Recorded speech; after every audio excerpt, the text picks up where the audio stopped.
Assalamualaikum warahmatullahi wabarakatuh. Alhamdulillah, ahmaduhu wa nasta'inuhu wa nastaghfiruh wa na'udzubillahi min syururi anfusina wa min sayyiati a'malina. May yahdihillahu fala mudhillalah wa man yudhlil fala hadiyalah.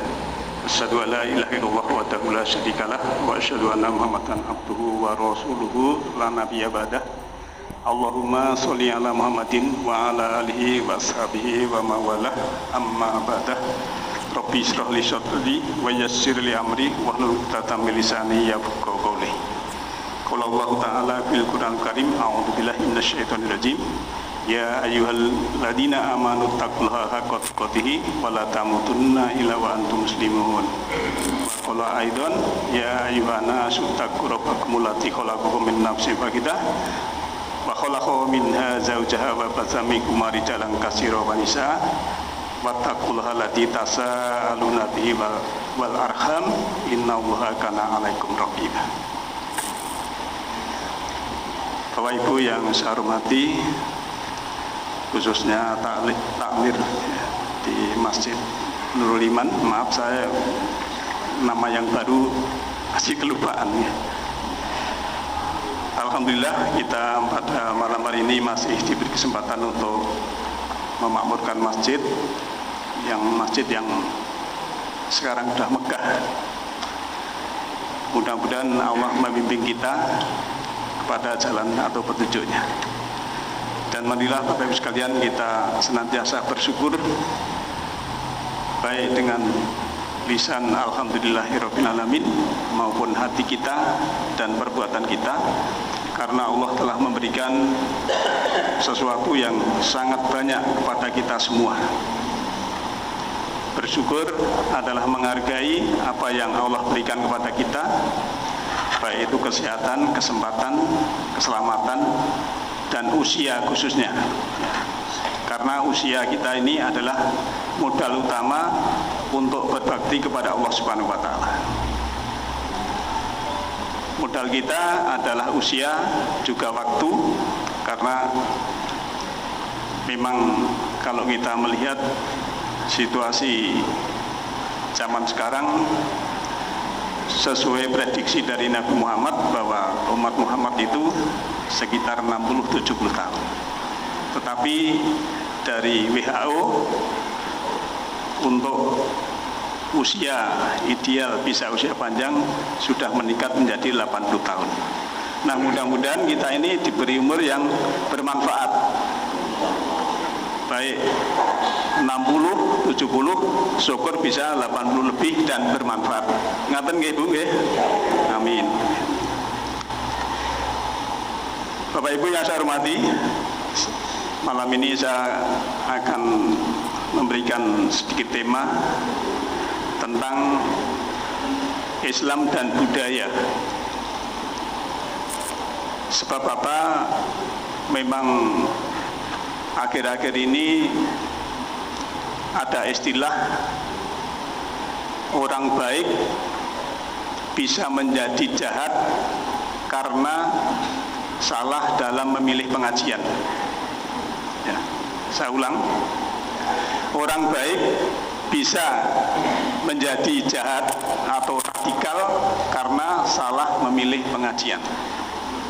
Padahal Islam itu rahmatan lil alamin, Allah itu Maha Pengasih, Maha Penyayang. Nah, maka Bapak Ibu sekalian, kita melihat hal-hal yang demikian kok menjadi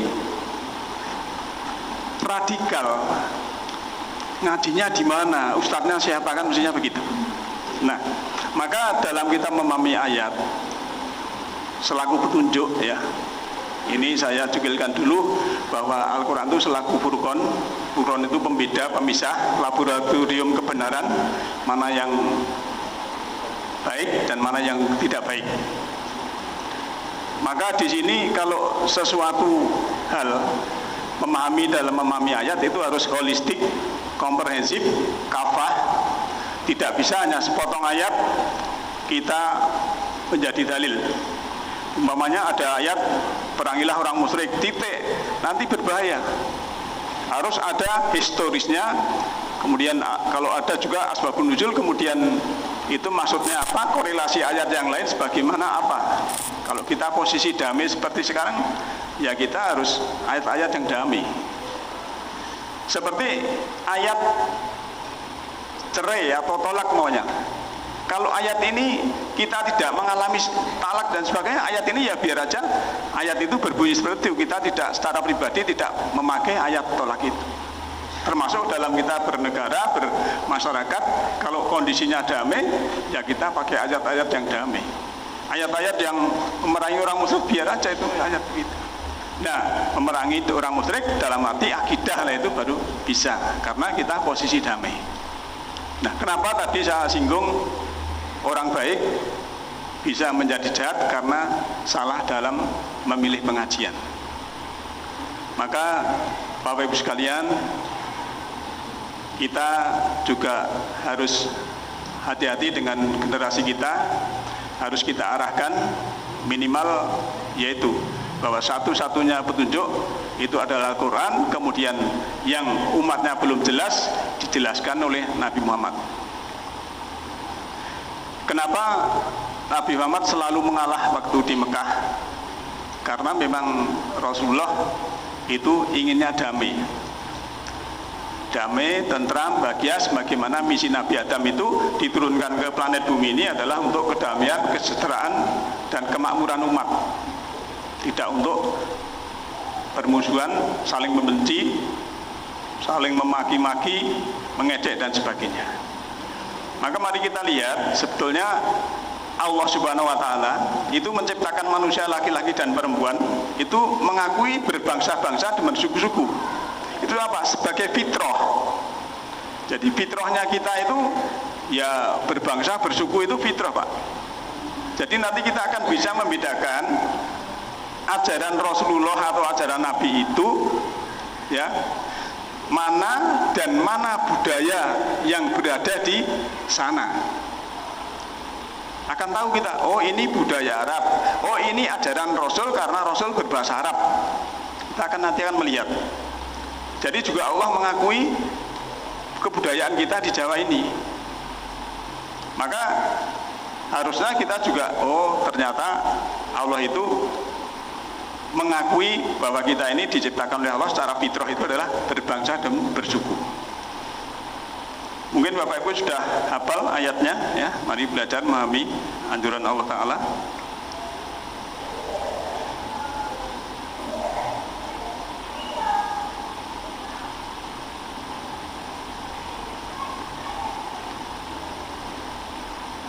Saya akan membaca ayat dulu dalam surat 49, surat Al-Hujurat ayat 13.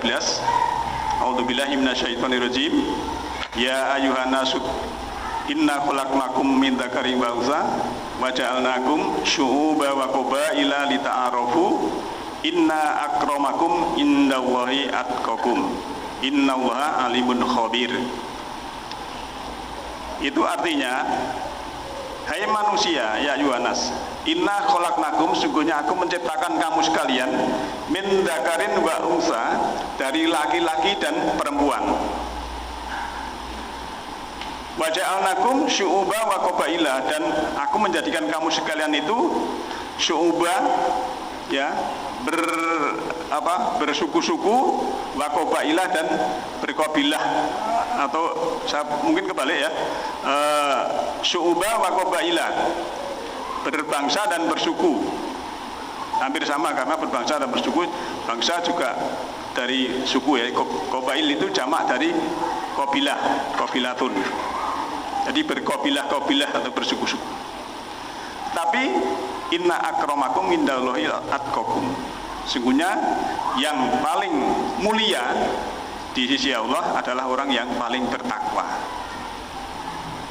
Innallaha alimun khabir, sungguhnya Allah itu ya Maha mengetahui dan Maha mengkabarkan atau bijaksana. Maka dengan ayat ini berarti Muhammad sebagai Rasul itu memang menyampaikan ayat ini, berlakulah yang namanya apa itu, berbangsa dan bersuku itu diakui. Sebab apa? Muhammad itu sebagai Rasul pun itu setelah menjadi Rasul tidak lantas Allah itu mencabut statusnya sebagai manusia biasa.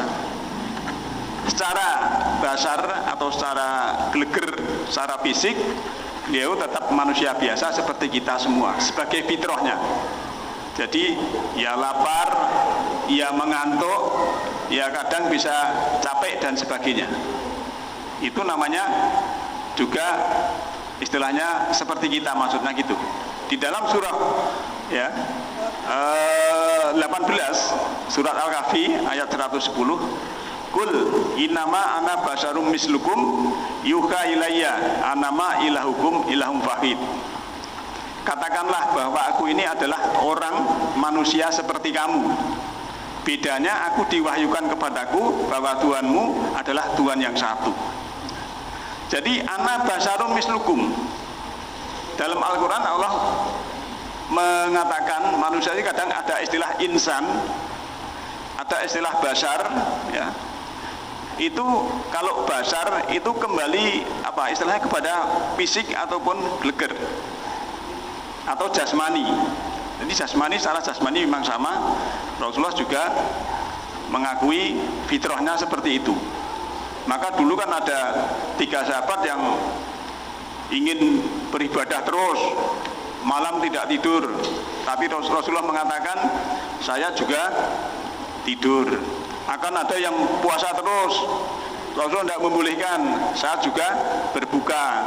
Ada yang mau wadat koyo Begawan Bismo, tidak boleh, saya juga menikah, kan begitu. Ana basarun mislukum. Itulah Rasulullah. Jadi Allah tidak menyebut sangat istimewa dengan fisik, tidak. Tapi disitulah letaknya bahwa Rasulullah juga seperti manusia biasa dalam hal fitrah, yaitu selaku ya bisa sakit, bisa lapar dan sebagainya. Maka Rasulullah itu manusia biasa yang semua model perilaku kesehariannya terbentuk berdasarkan fitrah manusia sebagai makhluk berakal budi, berpikir dan berbudaya. Dan budaya itu terbentuk sebagai kebiasaan kelompok, suku atau kabilahnya masing-masing dalam segala aspek kehidupan. Jadi Rasulullah juga menyesuaikan dengan apa ya, budaya di Arab waktu itu, Pak. Yang sudah baik diteruskan, yang tidak baik kemudian disingkirkan. Yang baik contohnya apa? Di sana itu sangat menghormati tokoh masyarakat.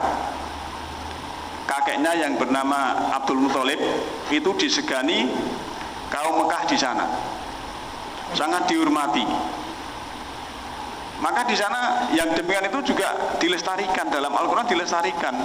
Kita dalam Islam itu suruh menghormati yang tua, menyayangi yang muda. Itu ajaran sebelumnya, itu fitrah manusia juga, Pak. Kalau kita dengan yang tua tidak menghormati, itu namanya ya sudah melanggar aturan secara fitrah. Kemudian menyayangi yang muda, karena memang anak yang lebih kecil itu perlu dikasihani ataupun disayangi. Bapak Ibu yang saya hormati, dan perbedaan yang ada di antara suku-suku dan bangsa-bangsa itu memang diakui sendiri dan diterjemahkan ataupun difirmankan oleh Allah Subhanahu wa taala dalam surat Rum ayat 22. A'udzubillahi minasyaitonirrajim. Wa min ayatihi khalqus samawati wal ard wa ikhtilafun alsinatakum ya. Alsinatikum wa alwanikum inna fi dzalika laayatil lil alimin. Di sini lil alimin ya, bukan lil alamin. Jadi jamak dari alimun, orang yang berpengetahuan, orang yang berilmu. Dan dari ayat-ayatnya, wa min ayatihi, ini jamak ayatnya ini, khalqus samawat, dia Allah telah menciptakan. Khalqu ini fi'il madi, bentuk lampau. Samawat jamak dari samaun, Samawat ini saya terjemahkan samawat, bisa diterjemahkan langit, langit bukan langit-langit ini tapi langit yang sab'as samawat. Wal ardi dan bumi, wahtilafu alsinatikum dan perbedaan bahasamu atau perbedaan lidahmu. Jadi Allah sudah mengatakan tanda ayat bahwa Allah itu juga wajib diimani, menciptakan atau menjadikan kita ini berbeda-beda bahasa atau lidah kita itu berbeda-beda. Juga alwanikum di sini wawu atop. Jadi kalau di cara Arab bahtilafu alwanikum kan begitu. Jadi juga perbedaan warna kulit. Jadi warna kulit itu berbeda. Ini juga tanda-tanda Allah, tanda-tanda ayat Allah. Kok bisa berbeda ya? Beda memang sebetulnya Bapak Ibu sekalian, kan dulu kita ini dari Adam dan istrinya yang tinggal di Mekah, pertama kali membangun rumah di sana, termasuk rumah tempat tinggal dan rumah ibadah kan begitu ya. Surat Ali Imran ayat 96 dan 97 itu. Rumah pertama yang dibangun manusia di planet bumi adalah di Mekah oleh Nabi Adam. Kemudian berketurunan banyak sekali, ada yang ke Eropa karena di sana jarang kepanasan menjadi putih, ya. Ke Afrika karena tanahnya hitam dan panas menjadi hitam, ya. Ada yang ke Jepang, ke RRC yang di sana mungkin tanahnya kuning jadi kuning. Ada yang ke Jawa, keturunan Adam yang ke Jawa ini sawo mateng karena tanahnya seperti ini mungkin gitu. Jadi semua dulu tadi satu. Maka kita ini anak perantau sebetulnya. Yang dulu dari Mekah sampai sini itu kan merantau, aslinya sana. Maka Bapak Ibu yang haji dan umroh itu sebenarnya pulang kampung sebelum kembali ke sini merantau lagi sebagai tanda kasih sayang. Rukun yang terakhir adalah memotong rambut atau tahallul sebagai cinta kasih kepada tanah leluhur. Salah satunya itu. Nah, Allah mengakui ternyata perbedaan warna kulit itu ya memang jarang kok. Mungkin Nabi Adam dulu juga sebenarnya putih Pak, tapi kok tekan kene dadi ireng kaya kula gitu. Ya enggak apa-apa. Yang penting kita diberi petunjuk kan begitu. Kemudian yang demikian itu inna sungguhnya ini kalimat takkid la ayati lil alimin, sungguh sebagai ayat-ayat atau tanda-tanda untuk orang yang mengetahui atau orang yang berilmu. Jadi kalau namanya ayat itu bisa dipelajari, bisa dianalisa, bisa menjadi pelajaran, bisa menjadi petunjuk Pak. Jadi kalau ternyata perbedaan bahasa itu bisa dipelajari, sampai orang yang ahli itu bisa beberapa bahasa. Kemudian perbedaan warna kulit juga bisa dipelajari karena di situ memang ada ilmu kesehatan, juga ada ilmu anatomi biologis dan lain-lain. Semua ayat. Nah, ayat itu fungsinya kalau kita belajar mengetahui akan menjadi iman, menjadi tambah iman. Itu namanya ayat, ya, sesuai surat 8 ayat 2 sampai 4 itu. Wa idza tuliyat alaihim ayatu zadathum imana. Nah, Bapak Ibu sekalian, maka selaku Rasul, Bapak Rasul itu memang diutus itu sesuai bahasa kaumnya, ya.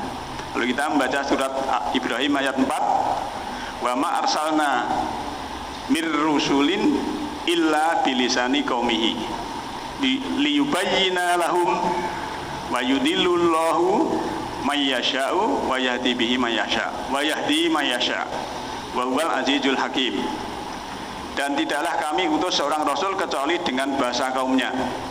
Jadi Nabi Muhammad itu diutus karena di sana orang Arab, ya Al-Quran berbahasa Arab dengan lisan kaumnya untuk menerangkan, ya, menjelaskan apa-apa di dalam wahyu itu kepada mereka atau sahabat-sahabat atau umat pada waktu itu. Dan Allah menyesatkan siapa yang dikehendaki, yudilullahu mayasha. Maksudnya gimana? orang yang memilih dzul, ya, memilih kesesatan, itu Allah memberikan, menghendaki seperti itu, ya Allah menyesatkan karena orang itu memilih sesat. Wayadi mayasa, dan Allah memberi hidayah karena orangnya itu mau belajar, orangnya mau kepada petunjuk, Allah maka memberi hidayah. Maksudnya kalau orang memilih kesesatan, Allah ya silahkan. Orang memilih hidayah, maka Allah akan memberi hidayah. Wa huwal azizul hakim, dan Dia Allah itu maha mulia, maha perkasa, lagi bijaksana. Bapak Ibu yang saya hormati, kalau ada istilah bahasa Allah menyesatkan itu jangan dikira Allah itu kejam. Di situ memang kita harus melihat juga di dalam surat 18, surat Kahfi ayat 29, itu kan kalau mau kafir silahkan kafir, mau beriman silahkan beriman. Tetapi kalau kamu tidak beriman, kamu dolim, nanti akan masuk neraka. Kalau di sana, nanti kalau minta minum, ya diberi, tapi diberi cairan besi yang melebur wajah. Kan Allah tidak kejam, Pak. Kowe tak dadekne kafir enggak? Silahkan. Ya, surat 18 ayat 29. Iman imano, kafir kafiro. Cuma nek kowe kafir dolim, sok eneng neraka. Kabar ini gaib, tapi besok konkret. Nek tataran wah saya haus ngelak. Ya, diberi tapi cairan besi panas sekali yang melebur wajah. Loh, luar biasa kan? Maka dalam surat Al-A'raf itu kan nanti dimensi manusia di akhirat itu yang di neraka, teluk-teluk yang di surga. Bu, aku minta air setetes saja. Jawab yang di surga apa? Saat ini haram untuk engkau, diharamkan, Pak. Coba, luar biasa. Maka kalau kita di dunia sekarang ini kok tidak beriman, itu iman-iman. Sering saya sampaikan bahwa orang beriman itu mahal harganya. Kok mahal harganya? Nggih, mergo wonten surat 5 ayat 36, nek sok ana neraka disiksa ditebus nganggo bumi saisine tikel pindho, kuwi ora iso. Lho, berarti ajine iman niku bumi tikel pindho sak dhuwure kan mengatakan. Maka saya menyimpulkan, kalau saya pahami mahum mukhalafahnya, bahwa orang beriman itu mahal sekali harganya. Keimanan itu mahal sekali harganya. Nah, Bapak Ibu sekalian, ternyata kalau kita melihat budaya manusia di bumi ini, jadi segala bentuk yang sudah Rasulullah contohkan itu ada, memang sebagian itu adalah produk budaya, tapi dibimbing dengan wahyu oleh Allah dan merupakan prestasi dan kontribusi mereka dalam membangun peradaban dan keadaban manusia yang akan tumbuh terus sepanjang zaman. Tidak terkecuali juga apa-apa yang merupakan karya atau produk intelektual yang bersifat imateri, seperti sistem manajemen, sistem penataan sosial, peraturan perundangan, dan lain-lain, yang dalam bahasa agama disebut mansat atau syariat. Jadi waktu dulu Rasulullah itu memang sangat bijaksana juga, karena zaman itu memang ada kaum Yahudi, ada Nasrani, kemudian ada Bani Nadir, dan lain-lain semuanya. Semua punya kepentingan sendiri. Kalau sekarang ya mungkin kalau di Jawa ini ada suku, ya, ada suku Jawa, ada suku Sunda, suku Madura, dan sebagainya. Itu ngerukun itu harus seorang tokoh yang karismatik, tokoh yang disegani dan memang bisa dipercaya. Kalau tidak karismatik, tidak bisa dipercaya, sulit untuk menjadikan bersatu, Pak. Tapi Rasulullah ternyata bisa menyatukan, luar biasa, ya. Maka hal demikian kita sepelaku umat Islam itu juga sedapat mungkin memang kalau ada perbedaan itu dimusyawarahkan. Jadi kalau dalam surat Ali Imran ayat 159 Kita itu ada segala sesuatu dimusyawarahkan, kemudian hasilnya kita tawakal kepada Allah. Sebab memang masing-masing umat itu punya karya dan prestasi sendiri-sendiri sesuai fenomena dan persoalan hidup yang dihadapi.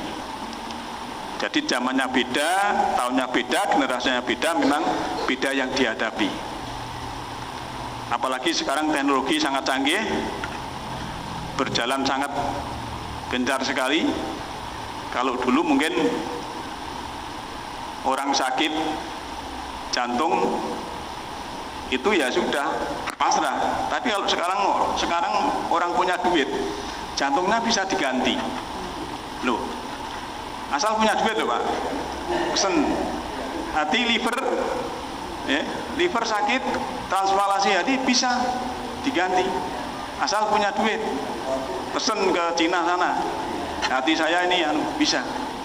Ginjal juga bisa loh. Asal ada uangnya, pesan gitu. Nah, ini kan berkembang terus kemajuan. Wong Bapak Ibu ini mau bikin manusia yang mirip ya, yang mirip dengan siapa gitu, si A banyak gitu. Itu dengan cloning juga bisa. Jadi sudah ada ahlinya. Cuma bedanya kalau yang asli ini umurnya 60, nanti yang cloning ini paling 1/10-nya. Umurnya paling 6 tahun. Ya bisa, ini kecanggihan manusia sangat canggih sekarang ini. Khususnya ilmu kesehatan. Dan juga tentang teknologi. Teknologi sekarang ini orang jualan yang sudah punya online itu di rumah tinggal dodol, dagangannya laris Pak. Kadang malah tidak tahu dagangannya apa, pokoknya sudah connect dengan pabrik atau apa di rumah. Yang pinter itu sudah di rumah sudah ditetek rekening ya. Jadi orang nyekel kaya biyen konvensional lebokke laci dihitung, saat ini pun rekening sudah masuk ditransfer kan begitu. Sangat canggih, luar biasa sekarang ini. Maka yang demikian itu memang tiap umat, tiap zaman itu memang punya persoalan hidup yang berbeda. Dan itu memang kita disuruh fastabiqul khairat. Sebagaimana dalam surat Al-Maidah ayat 8, likuli ja'alna minkum syir'atan wa minhaj. Bagi setiap dari kamu kami jadikan syariat dan istilah manhaj atau minhaj. Walau sya'allahu la ja'alakum ummatan wahidah. Kalau Allah menghendaki tentulah kamu dia jadikan satu umat. Walakin liyabluwakum fi ma atakum, tetapi untuk menguji kamu apa yang telah diberikan kepada kamu. Fastabiqul khairat, maka berlomba-lombalah dalam kebaikan.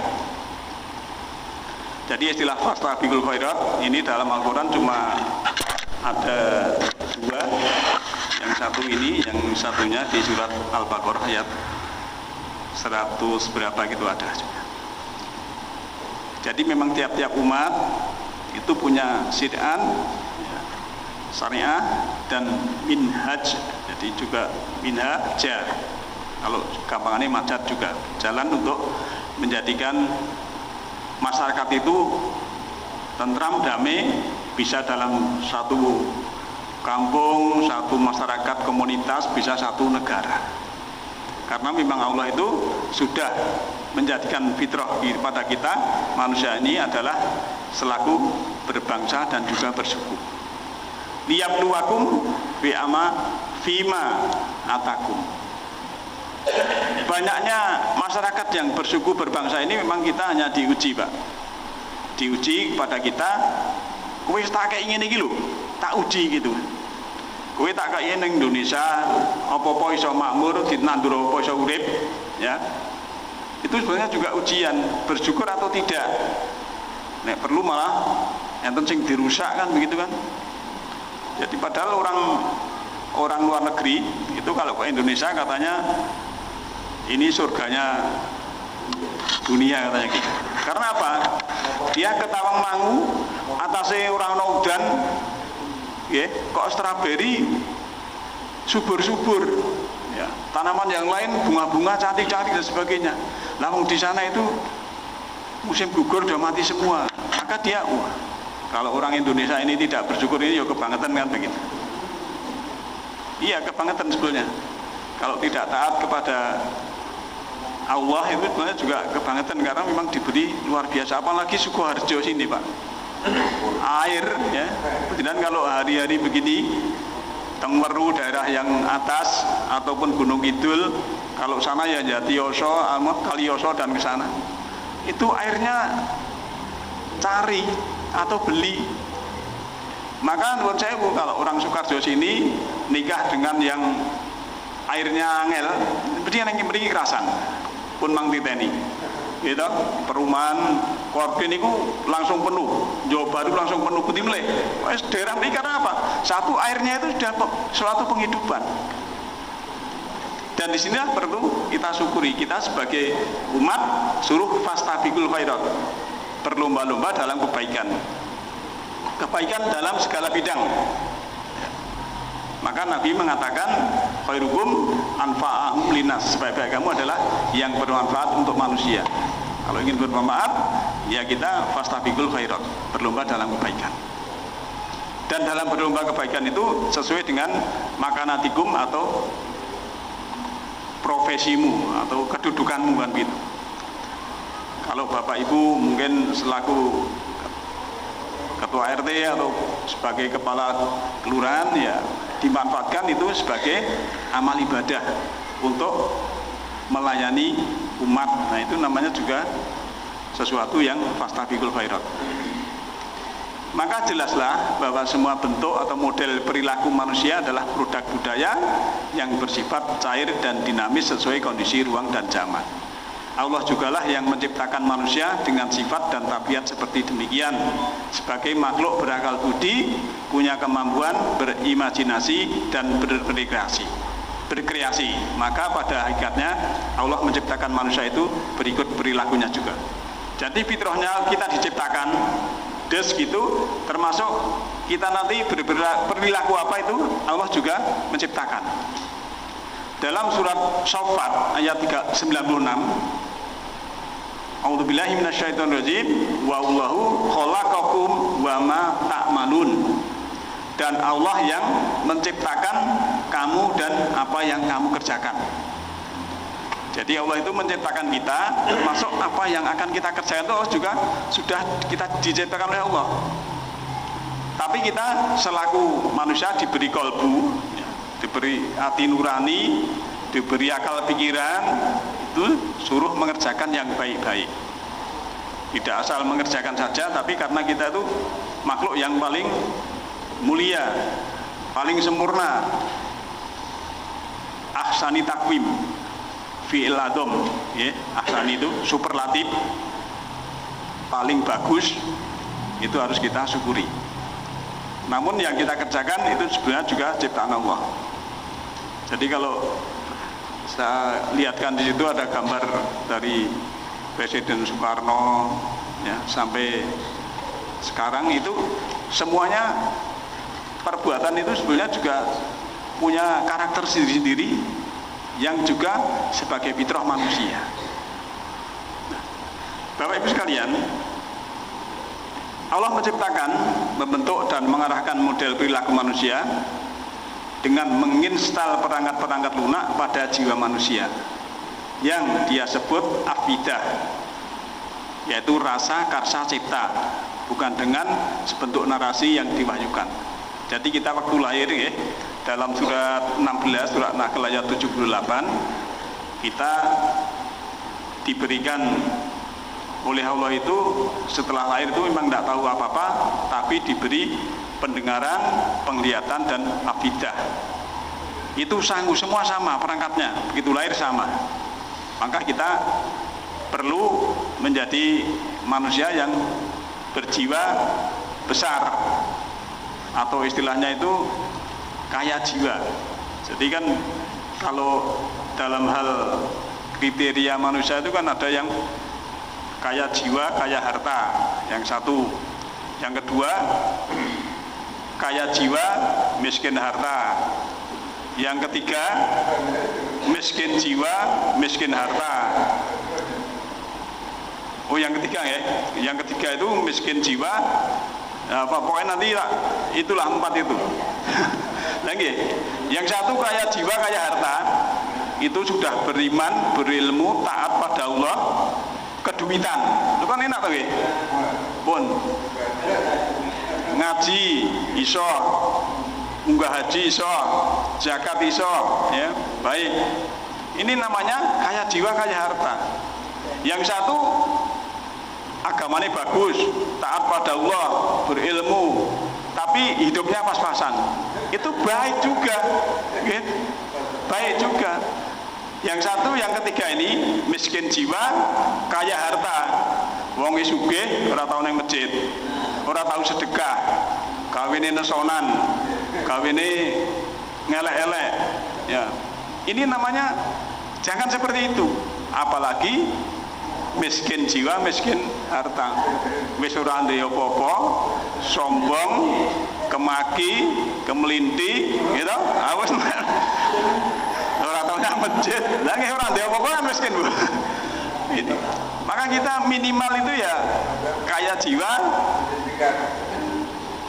pas-pasan hidup tidak apa-apa kan gitu. Syukur bisa kaya jiwa, kaya harta. Dan semua itu juga apa istilahnya, kita sendiri yang akan menentukan sebetulnya kan begitu. Usaha semaksimal mungkin dan berdoa, tawakal kepada Allah Subhanahu wa taala. Karena memang ajaran yang Allah turunkan dan lestarikan untuk selamanya, yang mengejawantahkan sebagai dinul Islam, bukan terkait bentuk model perilakunya, melainkan memasok atau mentakyid rohnya, spiritnya, semangatnya, dan karakternya.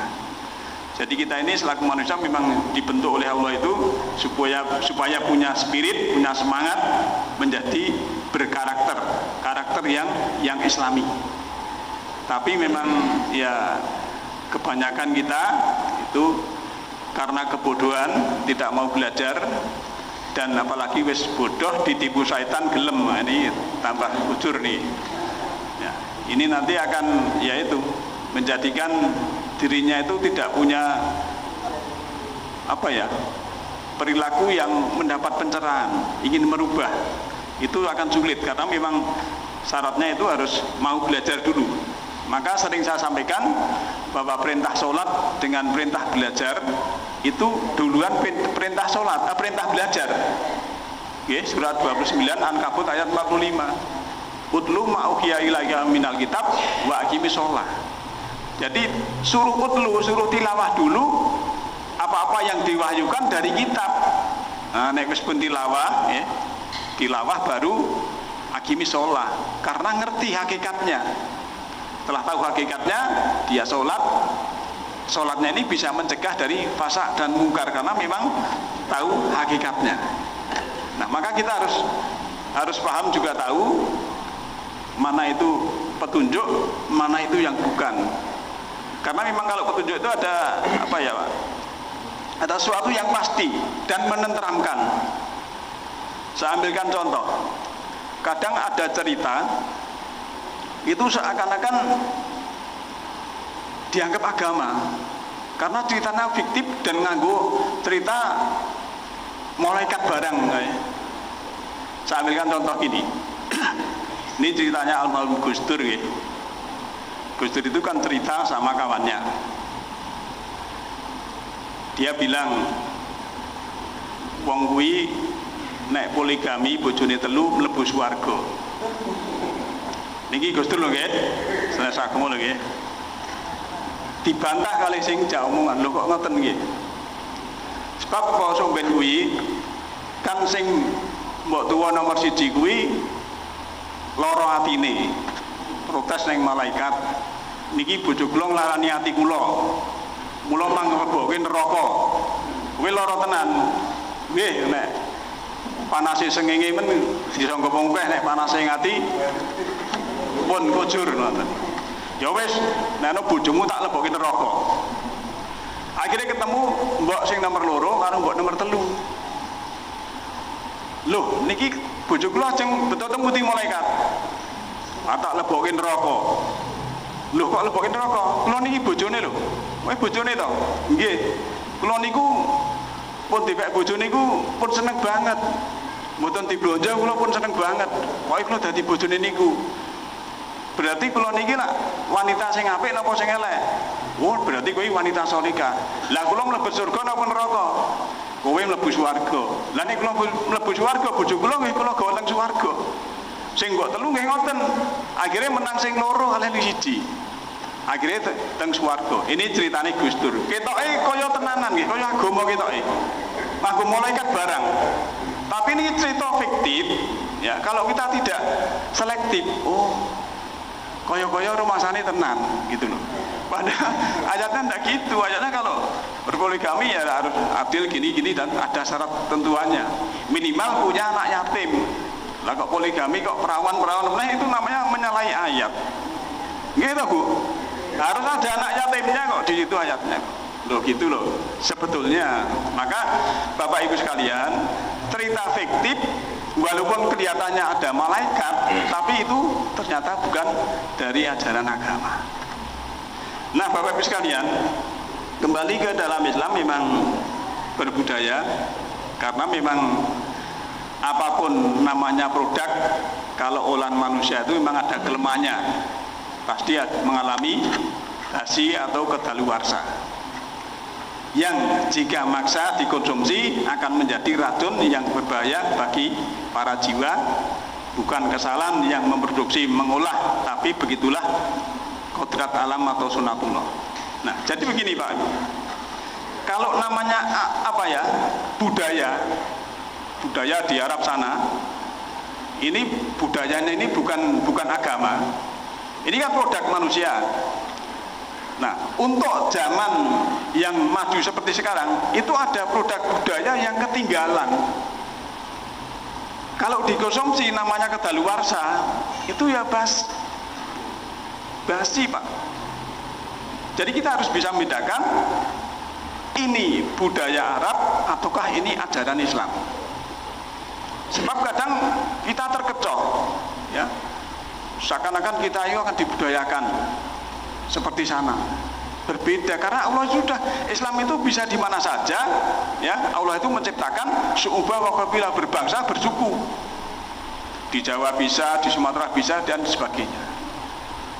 Maka kalau ada budaya bikinan manusia kemudian disamakan dengan hukum Tuhan, ya, disamakan dengan ini merasa dari Allah, padahal itu hanya produk budaya yang sudah basi, itu sangat berbahaya. Dan ini kalau dipegang teguh terus nyalahke wong liya, ini sangat berbahaya. Wah, saya pakai cadar, kamu tidak pakai cadar, salah. Padahal itu budaya sana. Rumah saya benar sendiri nanti akan berbahaya. Padahal itu kita melihat aurat itu bagaimana menurut Islam sudah jelas. Jadi kalau budaya kemudian menjadi akidah merasa dari Allah dan merasa paling benar sendiri, inilah yang keblinger sebetulnya. Maka Bapak Ibu sekalian, kenapa saya malam ini ya pakai tema Islam dan budaya? Karena seperti tadi, kadang budayanya sana itu agak keras kan? Karena apa? Ya hawanya panas. Mungkin juga kenapa nabi-nabi itu selalu diturunkan di sana?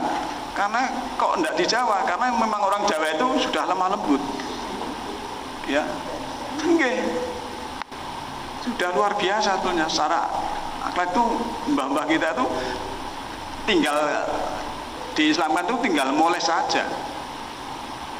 Wong mbah saya itu kalau dulu pakai kebaya, pakai jari, itu kalau tinggal Islamnya tinggal kemudian sudah selesai kok. Dan Islam itu gampang, kalau sudah sepuh, sudah tidak ada niat untuk nikah lagi, boleh dilepas. Ayatnya kan demikian, sangat ringan sekali. Tapi ya itu memang dalam hal demikian, karena sekarang itu di medsos, media sosial itu antara emas dan sampah itu jadi satu, gitu. Seperti saya ceritakan tadi, anak kita ceritanya kaya anak malaikat barang itu. rumangsane anggere nganggo malaikat itu agama, belum tentu. Maka hal demikian kita sangat selektif. Kuncinya satu, yaitu bahwa Al-Quran itu selaku furqan. Ya, sahru Ramadan alladzi unzila fil Quran hudal linnasi wa bayyinatin minal huda. Bahwa Al-Quran itu diturunkan pada bulan Ramadan, petunjuk untuk manusia dan keterangan dari petunjuk itu. Maksudnya apa? Ayat satu menerangkan ayat yang lain. Wal furqan, dan pembeda, pemisah mana yang benar dan mana yang salah. Laboratorium kebenaran sebagai petunjuk yang jumlahnya 114 surat, 30 juz dan 6.236 ayat. Kalau ada manusia zaman sekarang tidak mempercayai pada ayat-ayat dan wahyu itu, Allah sudah tidak akan menurunkan wahyu yang bersifat petunjuk lagi. Karena sudah ada khotaman nabiin atau penutup para nabi. Nabi sudah terakhir, sudah khatam, tidak ada nabi lagi. Maka kalau kita tidak percaya dengan yang disampaikan Nabi, ya sudah. Dan dulu memang yang umatnya atau sahabatnya belum mengetahui, dijelaskan lewat sunnah-sunnahnya. Masuk ini loh manasik, ini loh caranya dan sebagainya. Tapi yang kadang berhubungan dengan akidah-akidah, termasuk yang akhirat dan sebagainya, itu semuanya sebenarnya sudah ada di dalam Al-Quran juga, yang dulu memang lisan Nabi Muhammad pertama kali yang menyampaikan. Maka kalau ada keterangan yang bertentangan dengan Al-Quran, itu mesti sudah bukan dari Nabi. Ayatnya jelas ya, kalau kalian baca surat 4 ya, surat An-Nisa ayat 81 ya, itu ada orang yang bersama Nabi ngaji, tapi merasa taat, setelah keluar sana mengatakan apa yang tidak dikatakan Nabi ya. Maka dalam hadis itu ada sokeh matan dan sokeh sanad. Kalau sokeh matan iyalah oke, sampai Nabi, tapi sokeh sanadnya oke, sampai Nabi, tapi sokeh matannya harus dicek dengan furqan tadi. Begitulah. Maka kalau ada yang berita-berita radikalisme, harus ini ya, jadi anak ini baik karena salah ngaji, wong tuane dianggap kafir. Anak ini baik sebetulnya karena salah ilmunya sama keluarga tidak baik, semua dianggap salah. Ini kan sesuatu yang ironis. Padahal ajaran agama apapun itu yang namanya orang tua harus dihormati, apalagi Islam. Karena salah dalam menyerap daripada ilmu itu. Ya, semua dimusuhi dan sebagainya. Nah, maka Bapak Ibu sekalian, Islam dan budaya sebenarnya tidak ada pertentangan, hanyalah untuk dijelaskan kemudian menambahilah, begitulah. Jadi memang kalau kita sampai salah dalam menerima sesuatu yang sebetulnya itu bukan bersumber dari Islam yang benar, itu sebenarnya hanya benar-benar persepsi, pemahaman dan perilaku yang terbalik. Jadi selama kita tidak mau bertobat dan hijrah dari kekeliruan fundamental tersebut yang di atas itu, maka semua yang kita dengungkan adalah suatu antagonis dengan kesejatian insani, terus-terusan menebar racun dan virus-virus tumor ganas bagi kemanusiaan. Tak kunjung menyadari bahwa aksi-aksi yang dibanggakan dengan atas nama Allah sebenarnya itu adalah sebagai amar mungkar nahi ma'ruf, karena memang membentuk seperti itu. Sebagaimana surat 9 ayat 67, kalau orang munafik itu memang dia ya'muruna bil munkar wa yanhauna 'anil ma'ruf. Dia menyuruh kepada yang mungkar tapi mencegah pada yang ma'ruf, karena kebalik dalam memahaminya. Kemudian kalau kita melihat sebagai orang yang berjalan digambarkan oleh Allah, kalau barang yang keliru sehingga kita anggap itu dari Allah, diperingatkan oleh Allah, afaman yamsi muqiban ngala wajhihi, apakah orang-orang yang merangkak dengan wajah tertelungkup ada itu yang lebih mendapat petunjuk, aman yamsi sawiyan ala siratim mustaqim, ataukah orang-orang yang berjalan tegak pada jalan yang lurus. Kalau siratul mustaqim, kita kembali pada surat Al-An'am ayat 153 dan 161, bahwa Shiratal Mustaqim itu adalah Al-Quran.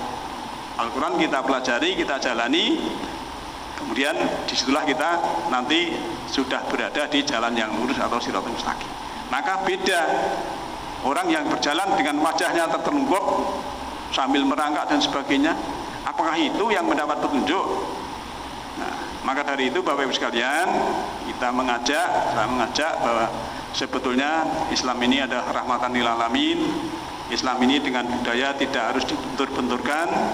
Islam ini sebetulnya mengakui Allah itu menciptakan kita laki-laki dan perempuan, berbangsa dan bersuku. Hanyalah keimanan kita, ketakwaan kita lah yang akan menjadikan kita ini menjadi yang paling mulia, akromakum.